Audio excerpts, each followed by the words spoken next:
अगर हम किसी चीज़ को बहुमंजिला इमारत से फेंकें तो क्या होगा? वो चीज़ सीधा नीचे की ओर आ गिरेगी। क्या आपको पता है इसका खोज किसने किया था? इस महान वैज्ञानिक का नाम था एरिस्टोटल। उन्होंने बोला था अगर दो अलग अलग चीज़ों को ऊपर से नीचे की ओर फेंके तो जिसका वजन ज़्यादा होगा वह पहले नीचे की ओर आ गिरेगी। इसके अलावा भी उनको साइकोलॉजी, जूलॉजी, फिजिक्स, पॉलिटिक्स में भी बहुत ज्ञान था। लेकिन इस महान वैज्ञानिक के बात को एक वैज्ञानिक ने गलत साबित कर दिया था। तो आज हम इस वीडियो में उस वैज्ञानिक के बारे में बात करने वाले हैं जिसने एरिस्टोटल को गलत साबित कर दिया था।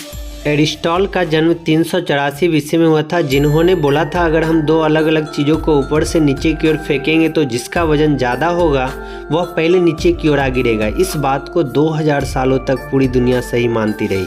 इसके बाद जन्म हुआ एक महान वैज्ञानिक जिसका नाम था गैलीलियो गैलीली, जिनका जन्म 15 फरवरी 1564 ईस्वी में इटली के पिसा शहर में हुआ था। गैलीलियो एक फिलोसोफर, एस्ट्रोनॉमर एवं मैथमेटिशियन थे। जब उनकी उम्र 17 साल की थी, एक दिन जब वे चर्च में प्रेयर करने के लिए बैठे हुए थे तब उन्होंने देखा चर्च में एक झूमर कॉन्स्टेंटली हिल रहा है। थोड़ी देर बाद जब हवा और ज़ोर से चलने लगी, झूमर और भी ज़ोर से हिलने लगा। इसके बाद उन्होंने अपने नर्व्स के पल्स के साथ झूमर को दोलन के लिए टाइमिंग को चेक किया। बाद में जब हवा कम होने लगी और दोलन कम होता गया तब फिर गैलीलियो ने अपने पल्स को चेक किया और वे हैरान रह गए कि दोलन छोटा होने के साथ साथ टाइम कम होना चाहिए, लेकिन टाइम तो एक ही था। इसके बाद गैलीलियो घर लौटे और खुद से ये टेस्ट करने की ठान ली। इसके लिए उन्होंने बहुत सारे लोहे और शीशे के बॉल लिए और रस्सी के सहारे बांधकर पेंडुलम तैयार किया और दोस्तों के साथ मिलकर टेस्ट करने लगे।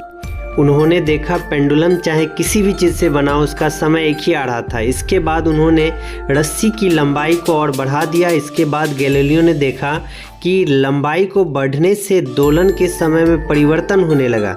इसका मतलब समय लंबाई के साथ समानुपातिक है। इसके फलस्वरूप गैलीलियो को ये बात समझ में आ चुकी थी जिस तरह से पेंडुलम की बॉल का वेट उसके दोलन के समय उसके स्पीड के ऊपर प्रभाव नहीं डालता, उसी तरह ऊपर से किसी वस्तु को नीचे की ओर फेंके तो उस पर उस वस्तु के वेट का कोई प्रभाव नहीं होता। गैलीलियो ने ये बात प्रोफेसर को बताई तो वो भड़क गए और बोला एरिस्टो ने इस बात को पहले ही बताया है कि किसी वस्तु का गिरना उसके वेट पर निर्भर करता है। इसके बाद गैलीलियो ने बहुत सारे प्रयोग किए और इस नतीजे पे पहुंचे कि वस्तु को जहां हवा नहीं हो वहां पर छोड़े तो दोनों ही वस्तु एक ही समय पर आ गिरेगी, चाहे वस्तु का वेट जो भी हो। इस बात को साबित करने के लिए गैलीलियो ने पिसा के मीनार के ऊपर से दो अलग अलग वस्तु को रस्सी के सहारे बांधकर नीचे फेंक दिया और दोनों ही एक साथ गिरे। लेकिन कुछ कहानीकार का मानना है कि इस टेस्ट को करने के बारे में गैलीलियो ने सिर्फ सोचा था, कभी किया नहीं।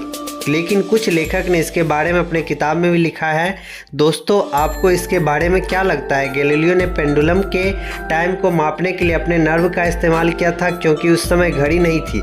बाद में गैलीलियो जब पेंडुलम बनाकर टेस्ट कर रहे थे तब समय को मापने के लिए उन्हें घड़ी बनाने का आइडिया आया ताकि बाद में टेस्ट के समय दोलन को मापने के लिए नर्व का इस्तेमाल करना ना पड़े।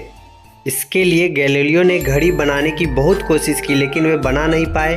बाद में क्रिश्चियन हैगिन्स ने इस पेंडुलम के आधार पर पेंडुलम घड़ी को बनाया जो लगभग 250 वर्ष से दुनिया को समय बताने वाला घड़ी हुआ करता था। गैलीलियो को 1609 ईस्वी में टेलीस्कोप के बारे में पता चला।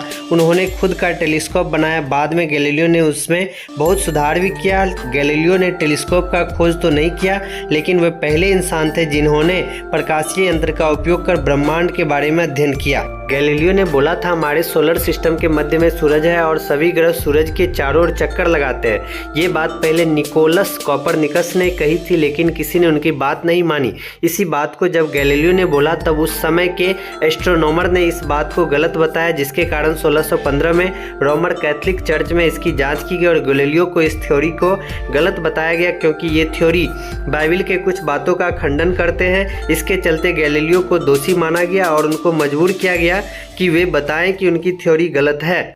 उनको उम्र कैद की सजा भी दी गई जिसको बाद में हाउस अरेस्ट में बदल दिया गया। इसके चलते 1638 ईस्वी में गैलीलियो के आंखों की रोशनी पूरी तरह से चली गई। इसके सिर्फ 4 साल बाद 8 जनवरी 1642 में इस महान वैज्ञानिक का देहांत हो गया।